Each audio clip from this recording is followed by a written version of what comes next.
কেন্দ্ৰীয় চৰকাৰৰ এখন বৃহৎ অভিলাষী আঁচনি জল জীৱন মিছন আঁচনি। প্ৰতিজন ভাৰতীয় নাগৰিকে প্ৰতি ঘৰ গৃহস্থীয়ে আচলতে দৈনন্দিন এটা দিনত 55 লিটাৰকৈ বিশুদ্ধ খোৱা পানী আচলতে ভাৰত চৰকাৰে যোগান ধৰা যি অভিলাষী আঁচনি গ্ৰহণ কৰিছিলে।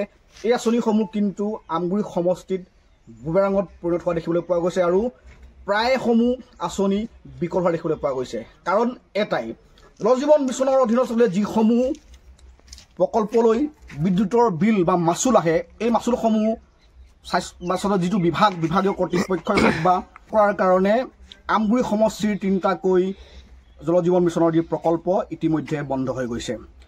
আৰু এই 3টা প্ৰকল্পই নহয়, এই মাহটোৰ ভিতৰতে আৰু 14ৰ পৰা 15কৈ প্ৰকল্প ইতিমধ্যে যি বিজুলী আচলতে যি মাচুল পৰিশোধ নকৰাৰ বাবে বন্ধ হৈ যোৱাৰ এটা পৰিকল্পনা ইতিমধ্যে আহি পৰিছে। মোৰ লগত এই সময়ত জাতীয় দল সংগঠনৰ বিষয়ববী আছে, মই তেওঁলোকৰ সৈতে কথা বতৰা পাতিম। বিদ্যুৎ সংযোগ কৰ্তন কৰিছে আৰু এই 3টাকৈ বিদ্যুৎ প্ৰকল্পৰ বিদ্যুৎ সংযোগ কৰ্তন কৰাৰ লগে লগে এই 3টাৰ যি 1500ৰো অধিক যি আচলতে ইয়াৰ উপভোক্তা আছে বুলি ক'ব লাগিব, তেখেতলোকে কিন্তু বিশুদ্ধ খোৱা পানীৰ পৰা বঞ্চিত হৈছে। মোৰ লগত টাইহোম ছাত্ৰ সন্থাৰ গৌতম দিহিঙীয়া মোৰ আছে, মই তেওঁৰ পৰা পোনে পোনে জানিম কি জনাব। আচলতে আমগুৰি সমষ্টিত দেখিবলৈ পোৱা গৈছে জল জীৱন মিছনৰ আচলতে এটা বগা খাতিত পৰিণত হৈছে বুলি ক'ব লাগিব। ইয়াৰ প্ৰায় 3টাকৈ আচলতে ইয়াৰ যি প্ৰকল্প ইতিমধ্যে বিদ্যুতৰ বিল পৰিশোধ নকৰাৰ কাৰণে বন্ধ হৈ গৈছে, কি ক'ব আপুনি? আচলতে ভাৰতবৰ্ষৰ গ্ৰাম্যাঞ্চলৰ নাগৰিকসকলে আচলতে যি সময়ত প্ৰদূষণযুক্ত পানী সেৱন কৰাৰ ফলত বিভিন্ন ৰোগৰ আক্ৰান্ত হৈছিলে, সেই সময়ত কিন্তু কেন্দ্ৰীয় চৰকাৰে যি জল জীৱন মিছন আনি আচলতে প্ৰতি ঘৰ মানুহক বিশুদ্ধ খোৱা পানীৰ যি যোগান ধৰাৰ এক পৰিকল্পনা কৰিলে, ই অত্যন্ত আদৰণীয় আৰু উল্লেখযোগ্য, চৰকাৰখনৰ এটা উল্লেখযোগ্য পদক্ষেপ।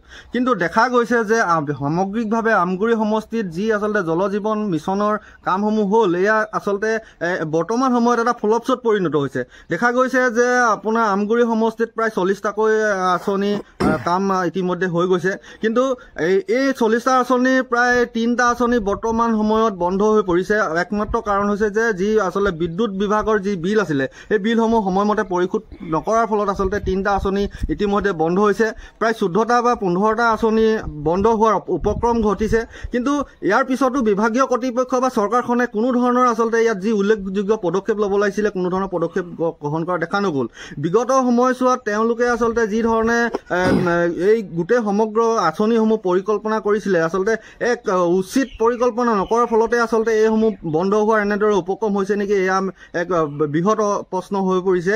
যিহেতু এটা সময়ত 2 মাহ বা 3 মাহ আচলতে বিশুদ্ধ খোৱা পানী যোগান ধৰাৰ পিছত আকৌ যদি পুনৰাই তেওঁলোকে এই যি গাঁৱৰ নাগৰিকসকল আছে, তেওঁলোকে যদি পুনৰ এই প্ৰদূষণযুক্ত পানী সেৱন কৰাৰ যি এক মানে পৰ্যায়লৈ গৈছে, সমগ্ৰ ঘটনাটো আচলতে আমি গৰিহণা দিছোঁ। আমি অসম চৰকাৰ, ভাৰত চৰকাৰলৈ আচলতে আহ্বান জনাইছোঁ যে এই যি আঁচনিসমূহ আছে, ইয়াক পুনৰ আচলতে সুপৰিকল্পিত এক আঁচনিৰ যোগেদি যাতে এই আঁচনিসমূহ যাতে পৰ্যায়ক্ৰমে চলি যায়, ইয়াত যাতে বন্ধ হ'ব পৰা কোনো ধৰণৰ ইয়াত কাহিনী নাহে, তাত আমি আহ্বান জনাইছোঁ। আৰু এই আঁচনিসমূহে আচলতে আমি এটা প্ৰশ্ন উত্থাপন কৰিছোঁ যে এই আঁচনিসমূহ ৰূপায়ণ কৰি আপোনাৰ যি ইয়াৰ ঠিকাদাৰসকল আছে, তেওঁলোককহে আচলতে কোটিপতি বনোৱাৰ এক সপোন তেওঁলোকে ৰচনা কৰিলে নি চৰকাৰখনে, এয়াও এক বৃহৎ প্ৰশ্ন হৈ উত্থাপন হ'ব।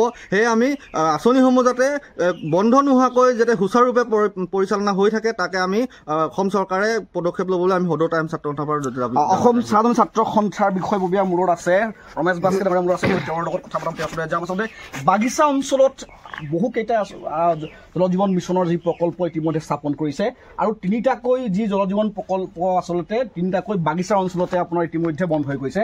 বৰুৱা চাহ বাগিচাৰ আমি য'ত ইয়াত উপস্থিত আছোঁ, এইটো আচলতে ইতিমধ্যে আমাৰ 3 মাহ ধৰি এইটো বন্ধ হৈ গৈছে আৰু বৰচলা বাগিচাত 2টাকৈ আচলতে প্ৰকল্প ইতিমধ্যে বন্ধ হৈ গৈছে, কি ক'ব আপুনি? বৰ দুৰ্ভাগ্যজনক কথা। এয়া হৈছে অসম চৰকাৰ তথা ভাৰত চৰকাৰৰ অভিলাষী আঁচনি জল জীৱন মিছন।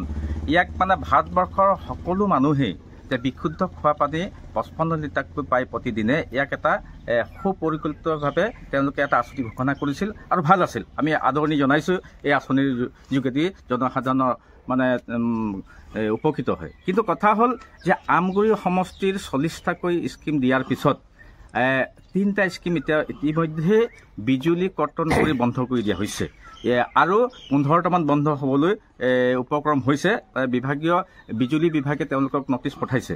গতিকে আচলতে ইয়াৰ বিল অসম চৰকাৰে দিব নে উজাৰ কমিটিয়ে দিব? যদি উজাৰ কমিটিয়ে দিব তেতিয়াহ'লে সুপৰিকল্পিতভাৱে কেনেধৰণে মাচুল তেওঁলোকে আদায় কৰিব আৰু পানী যোগান আঁচনিটোত প্ৰকৃততে পইচাখিনি দি তেওঁলোকে চলাব পাৰিব নাই? ইয়াৰ বিভাগীয় কৰ্তৃপক্ষই কিন্তু ইয়াক নিৰীক্ষণ কৰাৰ দায়িত্ব আছিল।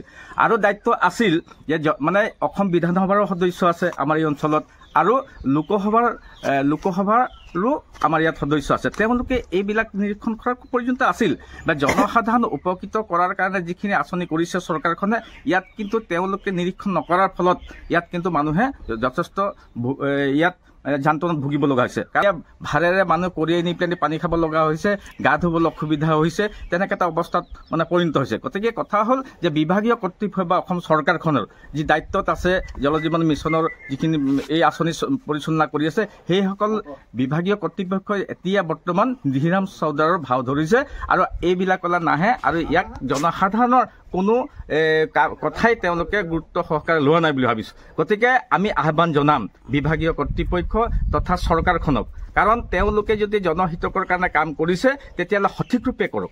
যে বনিয়া গোষ্ঠীক ঠিকা দি তেওঁলোকক ধনী ব্যক্তিসকলক ধনী কৰাৰ যি পৰিকল্পনা কৰিছে বুলি আমি ধাৰণা কৰিছোঁ, এয়া কিন্তু এইটো খুব ভাল কথা হোৱা নাই। গতিকে ৰাইজৰ টকাৰে এইবিলাক গঢ় দিছে আৰু ৰাইজকে তেওঁলোকে বুঢ়াঙুলি দেখুৱাইছে। ইয়াক সঠিক সময়তে তেওঁলোকে ঠিক নকৰিলে ইয়াৰ প্ৰত্যুত্তৰো তেওঁলোকে লাভ কৰিবৰ কাৰণে ছাত্ৰ সন্থাৰ বিষয়ৰ আচলতে মই বক্তব্য ইতিমধ্যে মই পদক্ষেপ শুনালোঁ। নিশ্চয় ক'ব লাগিব যে ভাৰত চৰকাৰৰ বা কেন্দ্ৰীয় চৰকাৰৰ যিসমূহ আচলতে অভিলাষী আঁচনি আচলতে জনসাধাৰণৰ হিতৰ কাৰণে তেখেতলোকে কৰিছে, কিন্তু দেখিবলৈ পোৱা গৈছে ইয়াত কাৰ সেৱাসী আচলতে যিটো চৰকাৰৰ এটা ব্যাগুম বিভাগ জনস্বাস্থ্য কাৰিকৰী বিভাগৰ সেৱাসী, পঞ্চায়তী ৰাজ ব্যৱস্থাৰ সেৱাসী নে ইউজাৰ কমিটিৰ সেৱাসীৰ বাবে এইসমূহ যিসমূহ আচলতে উপভোক্তা বুলি ক'ব লাগিব, যিসমূহ বাসিন্দাই আচলতে জল জীৱন মিছনৰ অধীনৰ পৰা যি জল আচলতে তেখেতলোকে পানী যি খাই আছিলে তেখেতলোকে কিহৰ কাৰণে বঞ্চিত হ'বলগীয়া হৈছে, কাৰ ভুলৰ কাৰণে বঞ্চিত হ'বলগীয়া হৈছে আৰু যি বৈদ্যুতিক মাচুল আচলতে কোনে পৰিশোধ কৰিব সেয়া এক ৰহস্যৰ আৱৰ্তন বুলি ক'ব লাগিব।